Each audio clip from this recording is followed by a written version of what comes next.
Gabi, mga kapatid, mga kababayan. Ako po ang magpapakilala sa inyo sa susunod na magsasalita. Siya po ay matagal kong nakasama sa House of Representatives. At ngayon ay kasama ko pa sa Senate of the Philippines. Ang aking kaibigan, ang aking kumare, Senador Amy Marcos.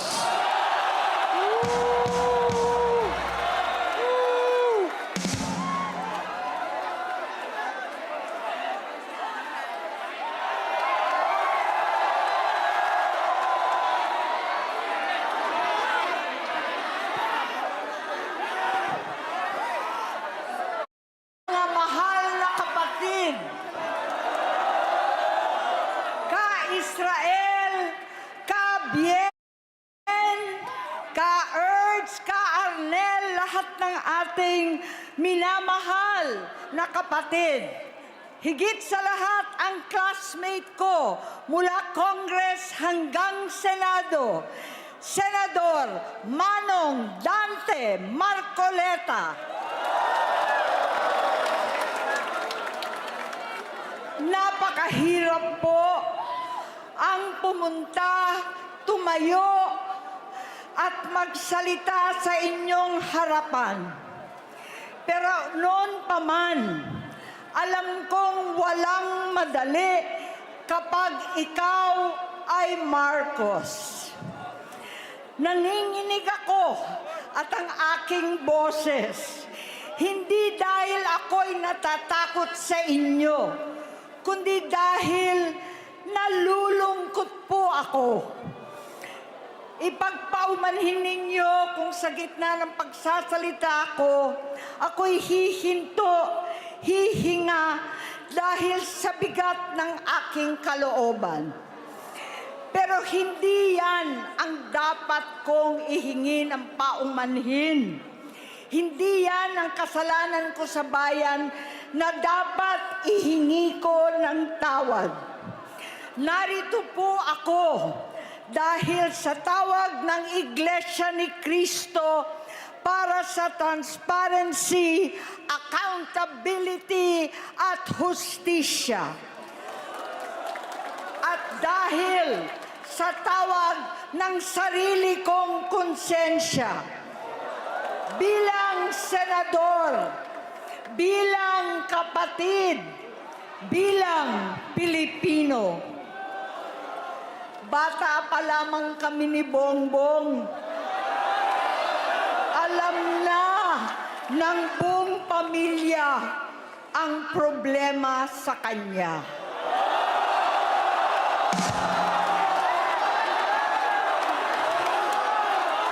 Sa totoo lang, mababasa naman ng lahat ang mga testimonya ng aking ama patungkol sa kanyang ugali at gawain. Noon, dahil may tatay pa kami, hindi ko pa siya responsibilidad. Noong tumatanda, ay mas naging nakakabahala. Batid ko na nagda-drug siya.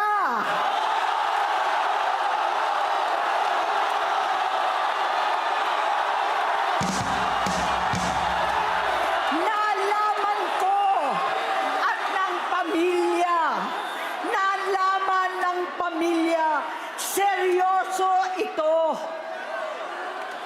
Minsan, kami ng Presidential Guard at Metro Gompa ang naglilinis tuwing nagpa-party po sila.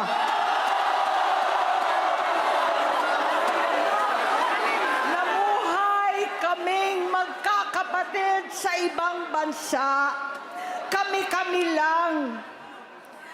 Kinumbinsi ko pa si Bongbong, pakasalan mo na si Lisa.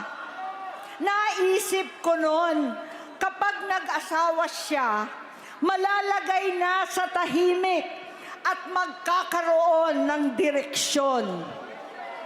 Ang laki ng pagkakamali ko. Mas lumala ang kanyang pagkalulong sa droga.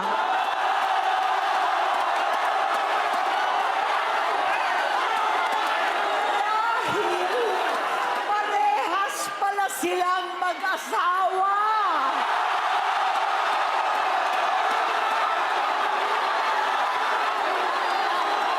Naging gobernador siya ng Ilocos.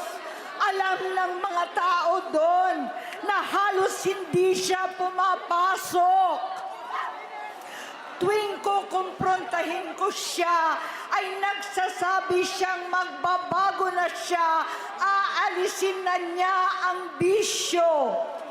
Hanggang sa may nagsumbong na naman sa akin na sa paggising pa lang sa umaga, kasabay ng almusal, marijuana pala.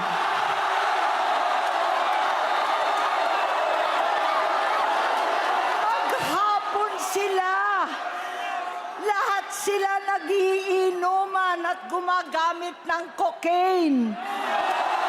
Kasama ng asawa at barkada. Tulad ng ama ko, kinastigo ko ang mga barkada niya. Ang nasirang si Bong Dasa, si Edvi Cruz, Inigo, Tony Boy, Sap Anton, alam po ninyo yan.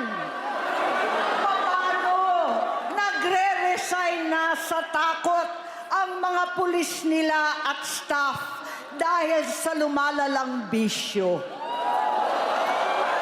Inayos ko sila dahil gusto niyang ituwid ang buhay niya. Gusto niyang mag-vice-presidente. Hindi siya pinalad at lalong nagkaroon ng oras para sa bisyo.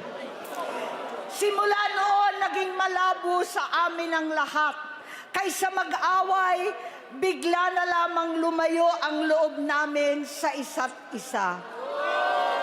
Noong 2016, kasabay ng kampanya ni dating Pangulong Duterte laban sa droga, lumabas ang pangalan ni Bongbong sa listahan. Nakasama siya sa listahan ng mga celebrities, mga artista, Maricel Soriano at iba pa. Masinsinan kong kinausap si Pangulong Rodi. Halos manikluhod ako. Sinabi kong ayon sa kapulisan, dapat unahin, usigin ang mga pusher at saka na lamang sagipin ang mga user. Naligtas si Bongbong. Labis ang takot ko at pag-aalala. Kinausap ko siya at nagsabi siyang talagang siya ay nagbabago na. Muli at lagi, hindi ako nawalan ng pag-asa. Ako'y naniwala ulit. Mula noon na natatanggap ko na lang na balita tungkol sa kapatid ko ay regular na pagpapadoktor. Kaya kumalma naman ako. Iniisip ko, totoo dahil naopera na ang tuhod niya sa gout. Siguro, totoo na ito. Hanggang nito, nalaman ko na tuloy ang paggamit niya sa mga party na garapalan naghahain ng droga. Pinagmamalaki pa ng mag-asawang kayang-kaya nila ang microdosing ng cocaine. Hati-hatiin daw para 4 na beses sa isang araw. Hindi mabibisto. Ang pampapadoktor, pinalabas nilang pag-stem cell. Nagpapalit daw ng dugo, nagpapa-blood transfusion. Kayang-kaya raw, hindi ko maintindihan ang pinagsasabi. Noong 2021, kahit papano, nagkikita kami at nagkakausap. Sumumpa siya sa akin talagang hinintunan niya naniwala ako kasi sabi niya gusto niyang tumakbo. Ang sabi ko, tutulong ako sa abot ng aking makakaya.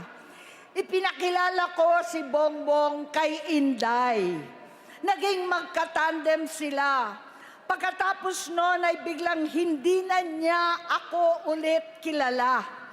Kahit si Inday, nagtataka, bigla ako naitsapwera. Kahit ganon, nangampanya pa ako para sa kanya, kahit si Inday na lang ang aking nakakausap.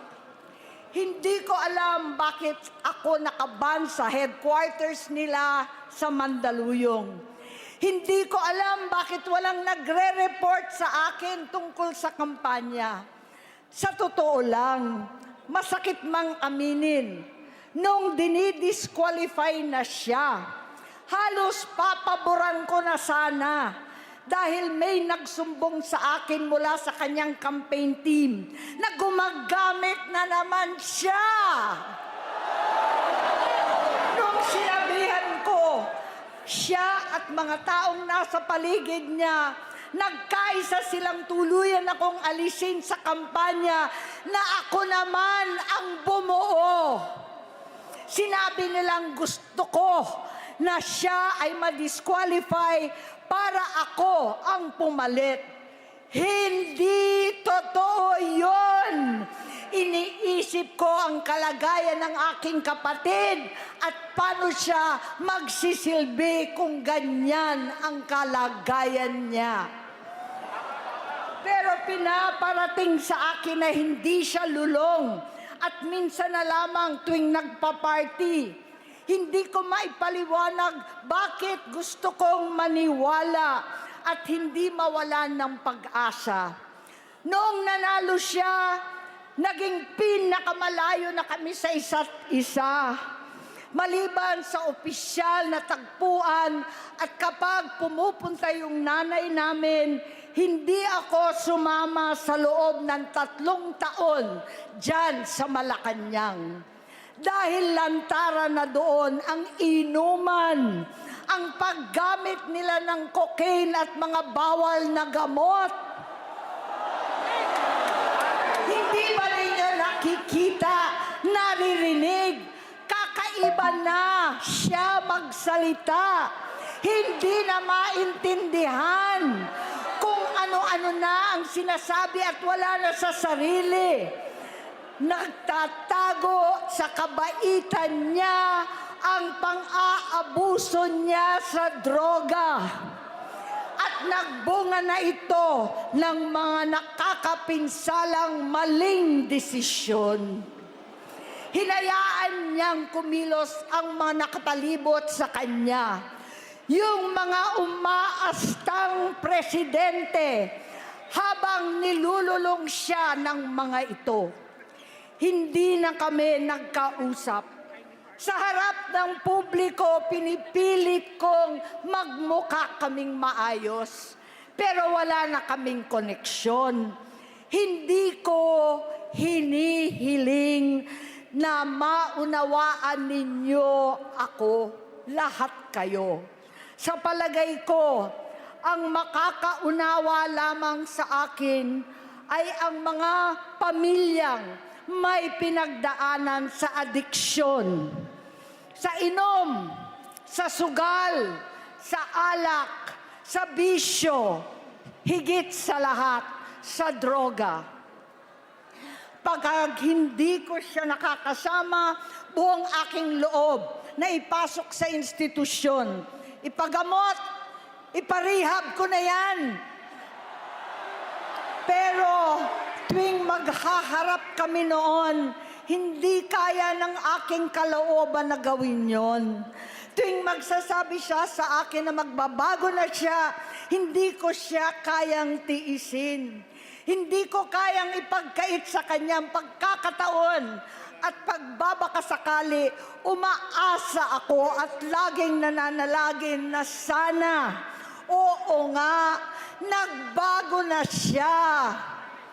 Hanggang dumating ang 2024 at 2025, yung bisyo niya na ang dahilan ng pagbaha ng korupsyon, kawalang direksyon, at maling-maling mga desisyon. Walang accountability, wala ng hustisya. Hindi na niya alam ang nangyayari. Hindi na pinapaalam sa kanya ang mga pangyayari. Sinamantala ng mga ito ang paggamit niya ng droga. Kinamkam na nila ang kaban ng bayan, habang ang mga dating tumatawag sa amin ng magnanakaw ay nakakita ng pagkakataon sirain ang lahat. Nagagamit na nila si Bongbong para sirain si Inday. Itinutulak pa nila si Bongbong at ang bayan sa bangin para umastang tagapagligtas.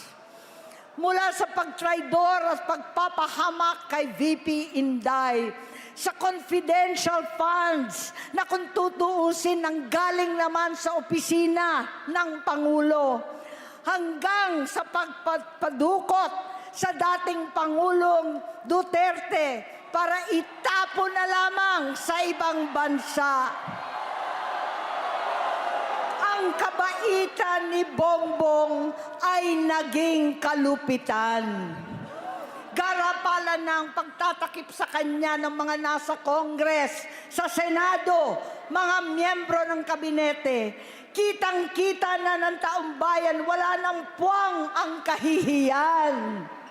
Para bang nauulit ang bangungot ng kasaysayan dinamas namin noon. 68 years old po ang tatay ko nung pinatalsik sa pwesto. 68 years old na rin si Bongbong ngayon. November 17 din, noong 2021, nung nakumbinsi ko si Inday na magbise kay Bongbong. November 18 po, bukas, ang ikatlong araw natin. 9 na taon na nakakaraan, saktong November 18 pa talaga, na pinalibing ni Pangulong Duterte ang tatay ko sa libingan ng mga bayani.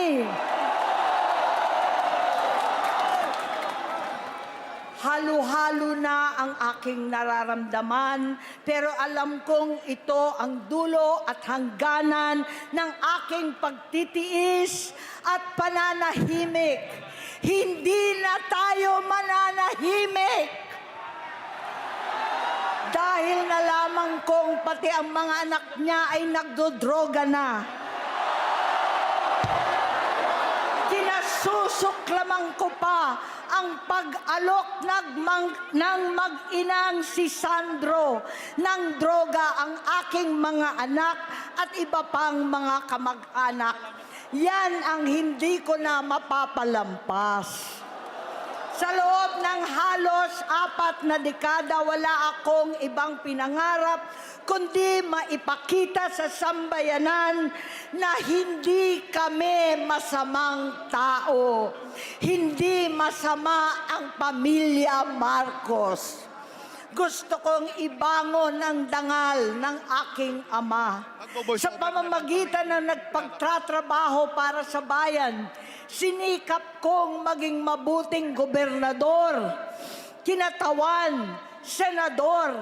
Hindi ako halos nagpapahinga para makapag-iwan sana ng legasiya na kapag sinabing Marcos, nabawi na namin ang tingin sa nakaraan.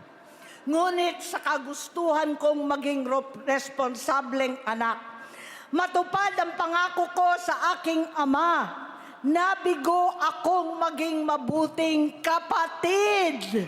Naging mahina ako kay Bongbong.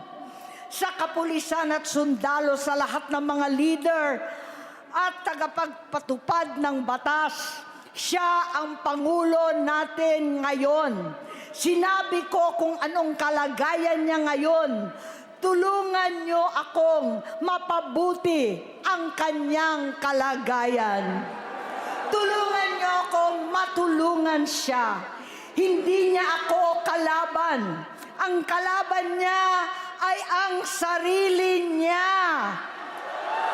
At nadadamay ang bansa sa laban na yan. Bilang senador at lingkod bayan, batid ko ang mga problema at gaya ng bayan, alam ko rin ano ang solusyon. Sa pagkakawatak-watak, patuloy na pamumulitika, pagnanasa sa kapangyarihan ng mga talunan naman, kaguluhan sa Mindanao, alanganing gyera sa China at Estados Unidos, kawalang pananagutan sa flood control scam, garapalan, takipan, panggigipit sa hindi kaalyado, pagkakanulo sa kapwa Pilipino, pagdakip sa dating Pangulong matanda't may sakit upang ihagis lamang sa bansang dayuhan, pagsadsad ng piso, paglaganap ng gutom, paghihingalo ng ekonomiya, at pagsasawalang bahala sa taong bayan. Ang delubyo at kalamidad na nagdudulot ng parusa, ang korupsyon na nauwi sa kawalan ng tiwala at hustisya sa Pilipinas, sa kanyang pamahalaan, lahat ng yan ay masusolusyonan kung ikaw, aking kapatid, magsaayos ng iyong sariling kalusugan. Kapag humupa ang ingay sa politika, kapag umuwi na kami sa aming pamilya, hindi bilang senador, kundi bilang ate, bilang si Manang Amy ni Bonget, kaya itong sasabihin sa harap ng taong bayan, sa harap ninyong lahat at sa harap ni Bongbong. Bonget, magtatatlong taon na tayong hindi nagkakausap. 3 taon ko nang sinusubukan muli na ako'y pakinggan. Siguro ngayon ay makakarating ng buo ang gusto kong sabihin. Walang mababawasan, hindi madadagdagan. Bongbong, nag-aalala sa iyo si Manang. Tuwing nakikita kita sa TV, gusto kitang puntahan. Napakalaki ng pinagbago mo. Itsura, pagsasalita, takbo ng pag-isip. Minsan, napapatanong ako sa sarili ko, ikaw pa ba yan? Si Bongbong ba talaga yung nakikita ko? Pero ako, ading ko, ako pa rin ito. Ako pa rin ang ate mo na tumayong ama't ina sa inyo sa ibang bansa. Ang kasama no sa sumubok na sanggain lahat ng sakit para sa iyo. Ang kapatid mo na hindi mo kailangan hingan ng tawad dahil agad ka nang iniintindi at tatanggapin dahil mahal kita. Nasa Bagong Tipan, kay Lucas, Kapitulo 17, versikulo 3 hanggang 4. Kung magkasala ang iyong kapatid, sawayin mo siya. At kung siya'y magsisi, patawarin mo siya.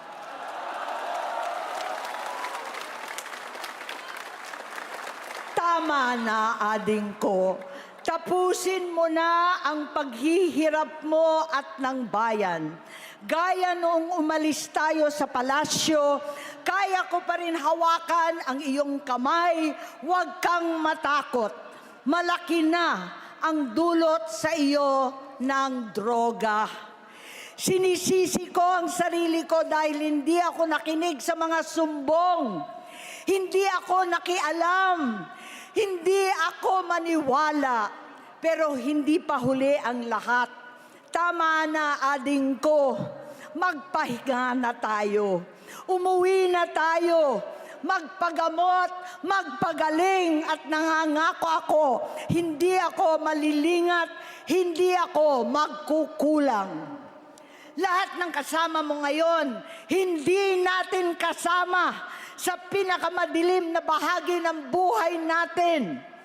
Kasama mo sila ngayon dahil nasa taas ka pa. Ako at ang ating mga tunay na kapatid dito sa Luneta ang kasama mo kahit magdilim ulit ang lahat. Talikuran mo ang iniisip at ibinubulong nilang ambisyon. Unahin na natin ang kalusugan mo dahil sa adiksyon nabigyan mo ng malubhang karamdaman ang buong bansang Pilipino. Matatanda na tayo, sakitan na si Mami, alagaan na lang natin ang isa't isa. Kaliwat kanan man ang panghuhusga sa akin, malinaw sa aking puso na dapat mauna ang Diyos, ang bayan, pamilya at sarili. Hanggang sa mga oras na ito, Bonget, gusto kong malaman mo na hindi kita sinusukuan. Hindi ko kakayanin kung mapapahamak ka. Kaya hinihingi ko na tayo'y umuwi na, mamahinga, alang sa iyong kalusugan. Kaya kung mabigo at mawala sa iyo ang posisyon, pero hindi ko kayang mawala ka sa amin. Ayusin mo ang sarili mo. Magpagamot, alisin ang droga sa iyong sistema. Wala akong ibang gusto, kundi gumaling ka, malampasan natin ito muli. Dahil wala akong ibang hinahangad bilang ate, kundi maging masaya ka, maging ligtas sa panganib, malusog, matagumpay sa buhay. Itama ang mali, labanan ang adiksyon, at ako hindi kailanman aalis sa iyong tabi. Susuporta at hindi titigil manalangin kasama ninyo dito sa Luneta at sa buong mundo. Dahil iyon naman ang tungkulin at ibig sabihin ng salitang kapatid, kapatid, mabuhay kayong magkakapatid.